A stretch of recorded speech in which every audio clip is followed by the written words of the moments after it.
Hi, it's Chef Rick, and today I'm making pesto bread. Super easy and delicious one this. Let's start off with some strong white bread flour, a packet of instant yeast, and a nice big pinch of salt. Just give those just a little mix around and then add 350ml of nice warm water. You want to make it a little bit of a wet sticky dough here because you want to add flour as we're kneading it, and we don't want it to be too dry.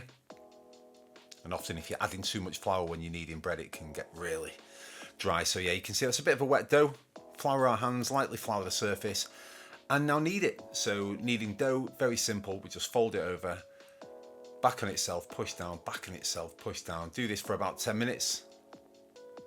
Or if you're not subscribed to the channel, please do if you want to, but it means the absolute world's going up quite quick at the moment, 21,000. So yeah, dead excited about that. So only if you enjoy the channel, and if you want to support it, you can just click subscribe and like on the videos. But again, you don't have to. If you don't ask, you don't get.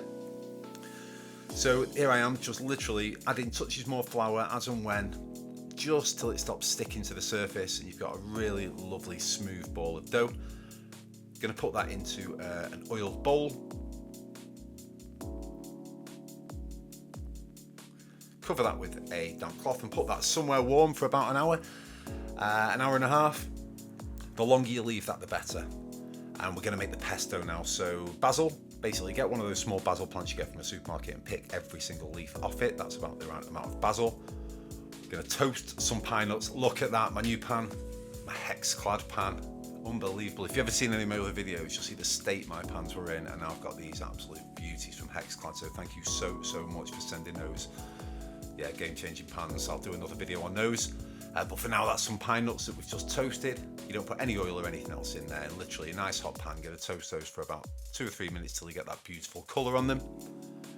Juice of half a lemon. Basically chop a lemon in half. Juice it. If you're using lemon juice in a bottle, don't bother, but it's probably about 2 tablespoons.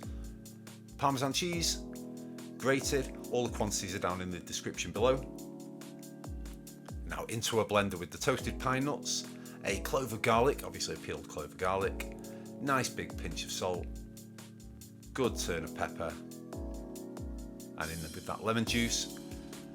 I'm going to live and give those a good blitz around, just till they're all broken up and smashed.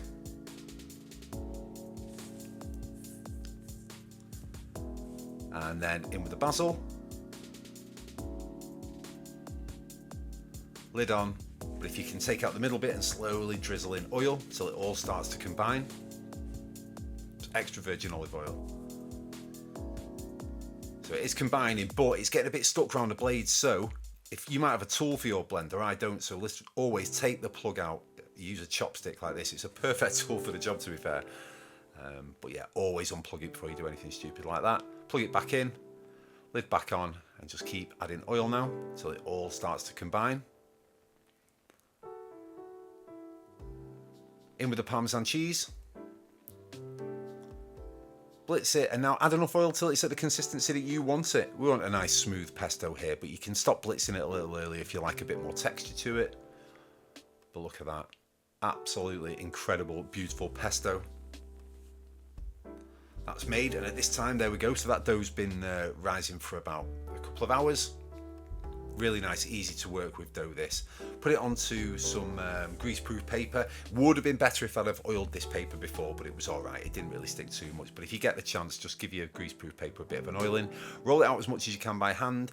And then I've used a rolling pin just to stretch it out a little bit further. You want it probably about a centimetre thick. Spread that beautiful pesto all over. Leave a slight rim around the edge. And now roll it up like you would do some sushi. Just roll it up from the back, just keep pushing it over. It's really straightforward. Like I say, this is where I had to use my fingers a little bit just because I didn't oil up the greaseproof paper. But you can see it was pretty straightforward, to be honest with you. It rolled up nicely. Once it was here, I'm looking at it like, right, what am I going to do next? A little bit of polenta on a baking tray. And now we're just going to tuck in the edges. I'm no skilled baker. Jeez Louise, read some of the comments on my other videos when it comes to crimping and things like this. But as a total amateur, all I'm doing is just folding over the edges, tucking them in. And now rolling it until it's not sticking to the greaseproof anymore, and and popping it onto the baking tray. And there we go. Again, cover it with a warm towel, leave it for about an hour, probably tripled in size there.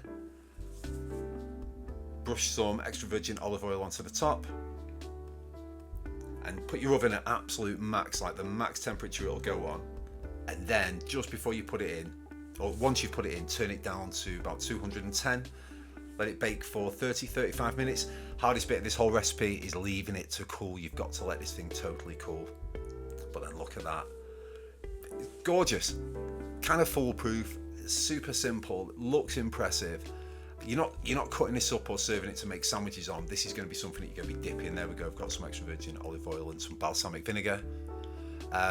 It was insanely popular in our house. We kept going back for more and more and more. That's when I took this little video because I thought, God, that's the perfect slice. Nice for the thumbnail. Super easy, nice and fun to do. Thank you so much for watching, and I'll see you on the next one.